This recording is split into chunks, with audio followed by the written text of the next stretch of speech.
Magandang araw po mga kapatid. Our today's devotion is God's Dependent. Tayo ay napakahalagang sumasandal lagi sa ating Diyos. Ang ating pong scripture reading matatagpuan natin in the book of Luke chapter 15 verse 11 to 32.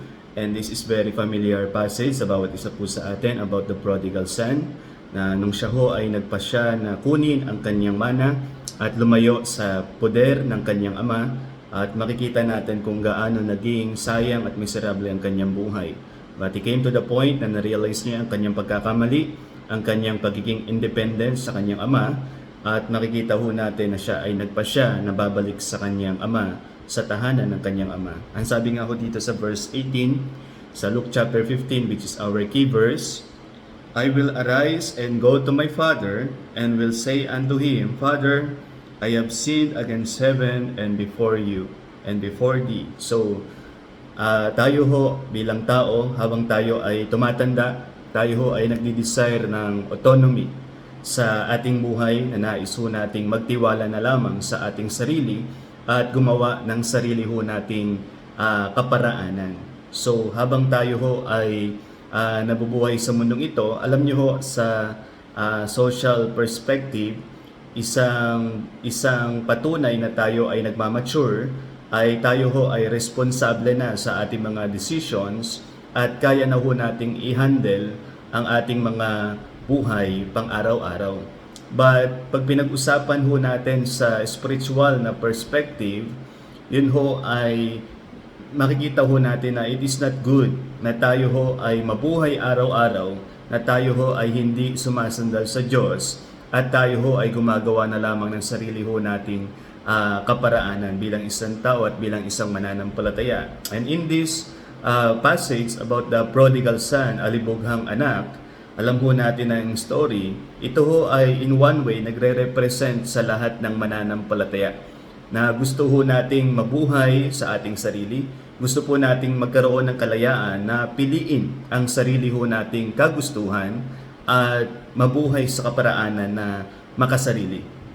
So makikita ho natin yung nangyari po sa prodigal son dahil siya ho ay nagpasya sa kanyang sarili, gumawa ng sariling hakbang, siya ho ay nalayo sa kanyang ama. Hindi po yan ang nais ng Diyos sa atin. Ang nais ng Diyos sa atin, tayo ho ay manatiling spiritual child, na tayo ho ay nagpapakumbabang kumikilala lagi sa Kanya at kumikilala lagi sa Kanyang salita.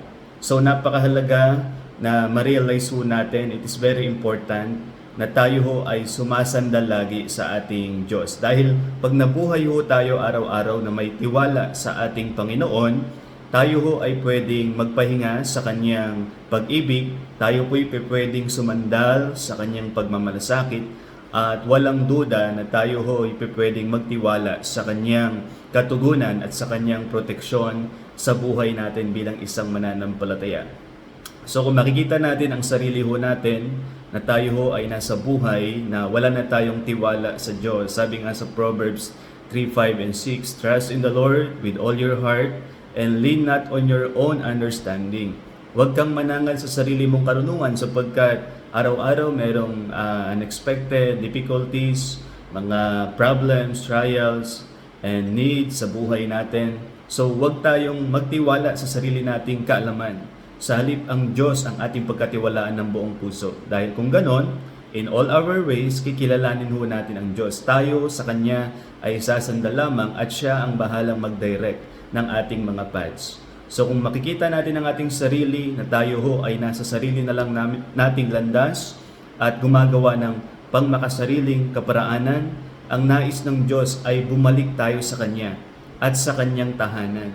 At makikita po natin hindi pa huli ang lahat, na tayo po'y bumalik sa Diyos at maging dependent lamang sa ating Diyos. No, mahirap pong mabuhay araw-araw na ang tiwala ho natin ay nasa sarili po natin. Mahirap pong mabuhay araw-araw na tayo ho ay nagpapasya ng makasariling kaparaanan. So it is good na maging resolution natin in this devotion ay maging dependent lamang sa ating pong Panginoong Diyos. Tayo po'y saglit na mag-pray. Lord God, salamat po sa devotion na ito. Tulungan niyo po ako, O Diyos, na maging dependent lamang sa inyo at huwag gumawa ng makasariling kaparaanan, O Diyos. At nawa Lord, daanan ko po ang landas na inyong itinalaga sa aking buhay. Ito ang aking panalangin, nagpupuri, nagpapasalamat. Salamat sa paalala ng devotion na ito. Sa pangalan ni Jesus, Amen.